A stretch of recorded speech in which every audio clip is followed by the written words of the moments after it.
All right, baritone slash euphonium players. Today we're going to talk about how to make a sound. So we're going to start with our mouthpiece. We're going to talk about our embouchure. Okay? I'm going to say M, and then squeeze these muscles a little bit. Keep the middle loose, and then just try to make this noise. M. You see there's a hole right here for the air to escape, but my lips are still buzzing.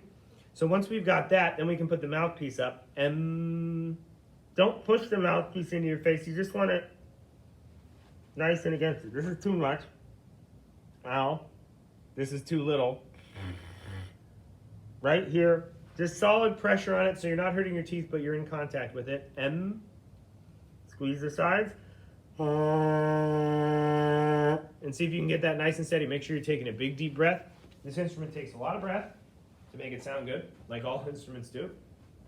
Big deep breath. Then if you're feeling really good about keeping that steady, then you can try to bring it up and down. So I'll speed my air up, change the tightness on my lips and my mouth shape, and I'll try to bend it up and down.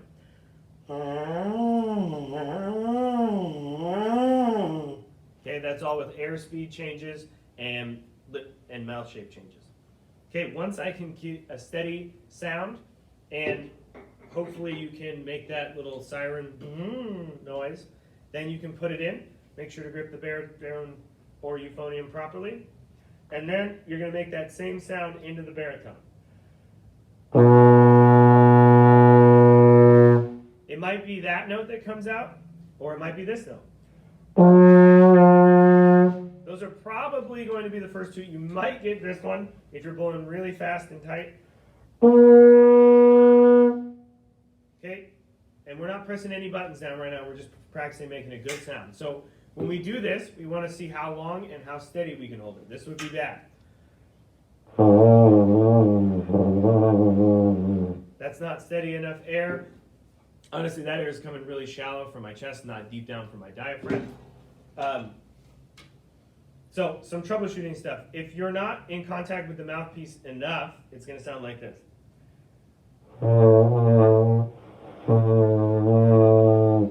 Okay, so we got to really make sure our mouth is flush and sealing that up, but not so tight that we're hurting our teeth. If you're pushing in really tight, it's going to hurt, and you're going to get probably a higher note than you want.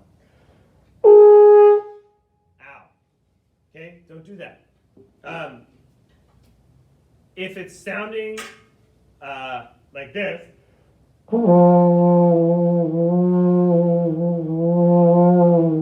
and you're sure that your mouth is pressed firmly against it and you're sealing it off, then it's probably you need to take a deeper breath and make sure it's pushing out really steadily, or your embouchure is a little too loose.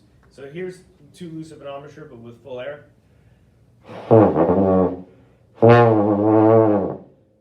This looks like this outside of the mouthpiece. I'm not doing that M. Okay? Here's unsteady air, but with a tight embouchure. Okay, so if we combine the two, we get our nice M, good embouchure. Squeeze these. We're sealing fully on here. And we've got deep, steady air. We're going to get a nice, solid long tone. So just practice holding out. Whatever note comes out, if it's the B flat or the F or the high B flat, it's fine. Here's the low B flat.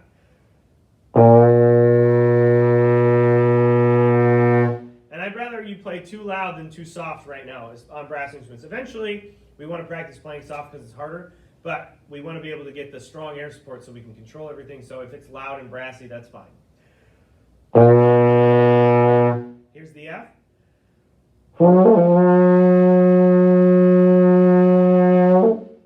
And here's the high B flat.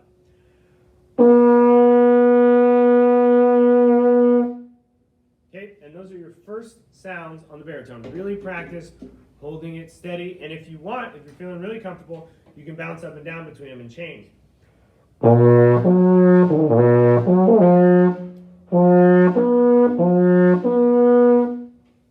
And if you can do that, especially between those three partials, you're honestly good for the entire first year of beginning band. So really practice that, get it down deep, breath support, tight embouchure, and you'll be good to go.